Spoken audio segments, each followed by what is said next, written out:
ఈ ఇంకొక సబ్జెక్ట్ రాజయాదవ్ గారు, మీరు ఇంతకుముందు కవిత పేరు తీశారు కాబట్టి పూలేకి సంబంధించినటువంటి విగ్రహాన్ని పెట్టాలనేటువంటి డిమాండ్తో ఒక అసోసియేషన్ ఏర్పాటు చేసి బీసీ సంఘాలన్నిటితో మీటింగ్ పెట్టారు. దాన్ని ఏ విధంగా చూస్తారు రాజయ్య యాదవ్ గారు? 9.5 సంవత్సరాలు ఎడిపోయినట్టు ఈమెకు పూలే యాదికి రాలేదా?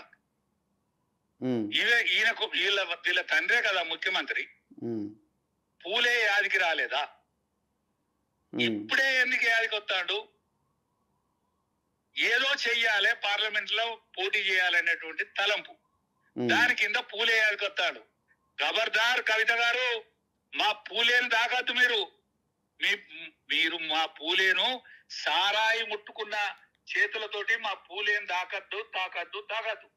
తాకితే మేము పాలాభిషేకం చేసుకోవాల్సి వస్తుంది. 50 సంవత్సరాలు 50 సంవత్సరాలు ఉండేటువంటి అవకాశం ఉన్న సెక్రటరియట్ ను నీ తండ్రి కూలగొట్టి కమిషన్ కోసం ఆయన స్వప్నం అయినటువంటి సెక్రటరియట్ నిర్మించి అంబేద్కర్ సాటుకు దాక్కున్నాడు. అంబేద్కర్ పెద్ద విగ్రహం పెట్టి సాటుకు దాక్కున్నాడు. మీ కుటుంబం అంబేద్కర్ ను గాని పూలేను గాని తాకద్దు. అంటే నేను డిమాండ్ చేస్తేనే ఇవన్నీ ముందుకు వస్తాయని భావిస్తున్నారేమో మరి. అప్పుడు అసెంబ్లీలో అంబేద్కర్ విగ్రహం పెట్టాలని కూడా పోరాడాను, ఇప్పుడు పూలే విగ్రహం కోసం పోరాడుతున్నాను అంటున్నారు. తప్పు. జనం చాలా తెలియకొల్లు. 77 నుంచి నేను ఇప్పటి వరకు యాక్టివ్ పాలిటిక్స్ లో పాల్గొన్నా. నేను ఎమ్మెల్యేనో ఎంపీనో కాకపోవచ్చు, కానీ దగ్గరుండి ఓట్లను చూసినండి. ఫస్ట్ టైం మీ పైసలు తీసుకొని కాంగ్రెస్ కోట్లేసారు.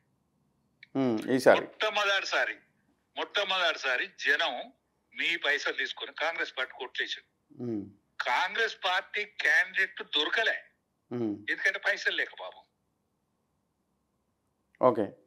నేను మా ఊరికి పోతే మా యాదవులు, బాపు అన్యం కానీ నువ్వు మన వాడకు రావద్దన్నాడు. అదరు ఎందుకు రావద్దని నేనన్నా. నువ్వు అత్తయ్య మళ్ళీ మేము మార్చుకోవాలి, బీజేపీ కోట్లు వేయాలి. బీజేపీ కోట్లు ఎత్తే అది గెలిచేటట్లేదు బాబు, లేట్ అయింది. బీజేపీ లేట్ అయిందే. కాంగ్రెస్ టక రేవంత్ రెడ్డి జైనింగ్ చేసిర్రు.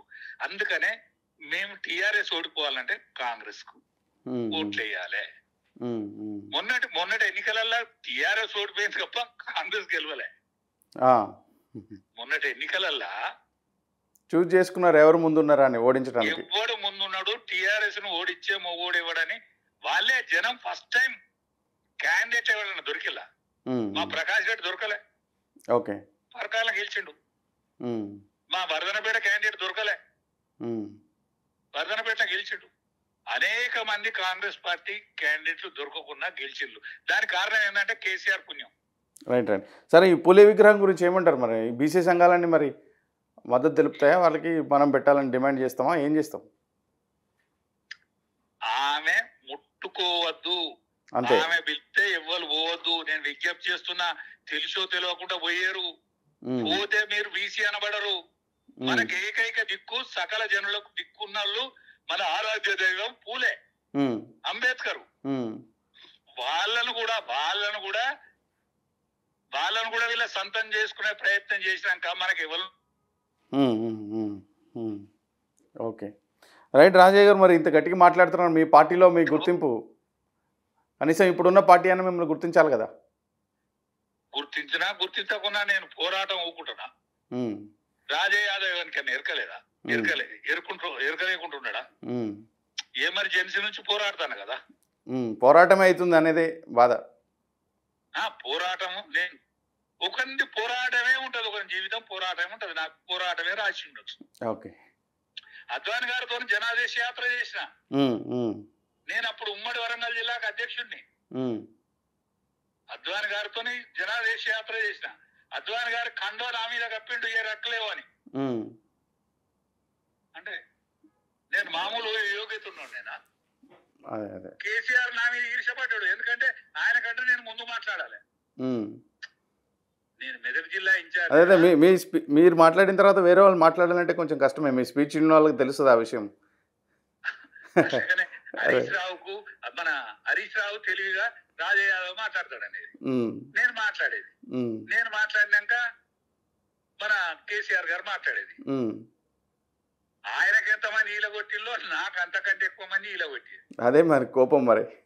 ఆయనకు నేను చేసిన పాపం ఏం లేదు. అదే నేను బలగం ఉన్నోడిని, ఆయన బలగం లేనోడు. యాదవులు అనే తోళ్ళు బలగం కదా, పెద్ద బలగం కదా. అవును అవును. నేను బలగం ఉన్నోడిని, ఆయన బలగం లేనోడు. తెలంగాణ యాస నాకు అచ్చు, ఆయన నేర్చుకున్న యాస ఆయనది. నాకు పుట్టిన ఏ ఇంట్లో అయితే పుట్టినో నా ఇంట్లో పుట్టిన యాస అది. అవును. నేను ఆయన కంటే అన్నగాడిని. ఆయన ఈర్ష్యంతకి ఇదే. ఆయన నల్లగుంటాడు, నేను ఎర్రగుంటా అంతే. అదే అదే ఇదంతా కలిస్తే నన్ను రాజకీయ జీవితం ప్రస్తావన చేసి నన్ను ఇంటికి పంపించింది. సరే రాజయ్య గారు, థ్యాంక్ యూ. మీ ఇప్పుడున్న పార్టీ అయినా మిమ్మల్ని మంచి గుర్తించి మంచి అవకాశం ఇవ్వాలని మా తరపున కూడా కోరుకుంటున్నాం. థ్యాంక్ యూ అండి మాట్లాడినందుకు. Right right. నమస్తే. నమస్తే.